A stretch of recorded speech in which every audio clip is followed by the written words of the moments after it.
क्या आप जानते हैं भगवान जगन्नाथ का असली रूप यह लकड़ी की मूर्त नहीं बल्कि एक चमकता हुआ नीला पत्थर था जिसे नीलमाधव कहा जाता था। आखिर वो दिव्य पत्थर गायब कहाँ हो गया और भगवान अधूरी मूर्त में क्यों बदल गए? यह कहानी मालवा के राजा इंद्रद्युम्न से शुरू होती है। उन्हें पता चला कि ओडिशा के घने जंगलों में भगवान विष्णु साक्षात नीलमाधव के रूप में पूजे जाते हैं।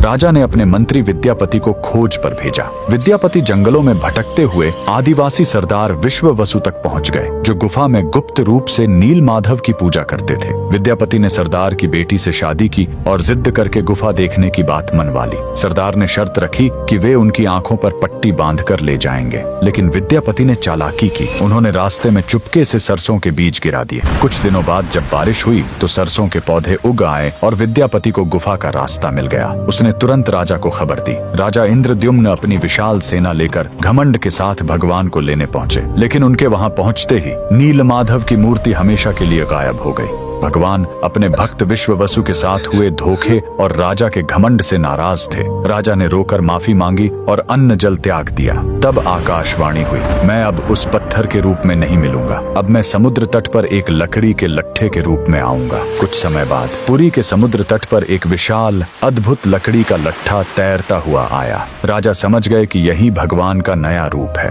उन्होंने तुरंत आदेश दिया कि इस पवित्र लकड़ी से भगवान की मूर्ति बनाई जाए, लेकिन समस्या यह हुई कि वह कोई साधारण लकड़ी नहीं थी। जैसे ही राज्य के बड़े बड़े कारीगर उस पर छेनी हथौड़ा चलाते, उनके औजार ही टूटकर बिखर जाते। उस दिव्य लकड़ी पर खरोंच तक नहीं आ रही थी। तब स्वयं भगवान विश्वकर्मा एक बूढ़े शिल्पकार के रूप में आए। उन्होंने कहा, मैं इससे मूर्ति बनाऊंगा, लेकिन मेरी एक शर्त है, 21 दिनों तक कमरा बंद रहेगा। अगर बीच में दरवाजा खुला तो मैं काम छोड़कर चला जाऊंगा। राजा मान गए। 15 दिनों तक अंदर से छेनी चलने की आवाज आती रही, लेकिन फिर सब एकदम शांत हो गया। रानी गुंडिचा को लगा कि बूढ़ा शिल्पकार शायद अंदर मर गया है। घबराहट में उन्होंने दरवाजा खोल दिया। अंदर देखा तो शिल्पकार गायब था और वहां भगवान जगन्नाथ, बलभद्र और सुभद्रा की अधूरी मूर्तियां थीं। राजा बहुत दुखी हुए, लेकिन तभी भगवान ने संकेत दिया कि वे इसी अधूरे रूप में रहकर भक्तों को दर्शन देना चाहते हैं। यही कारण है कि आज भी हम भगवान के उस अधूरे लेकिन सबसे प्यारे रूप की पूजा करते हैं। कमेंट्स में जय जगन्नाथ जरूर लिखें।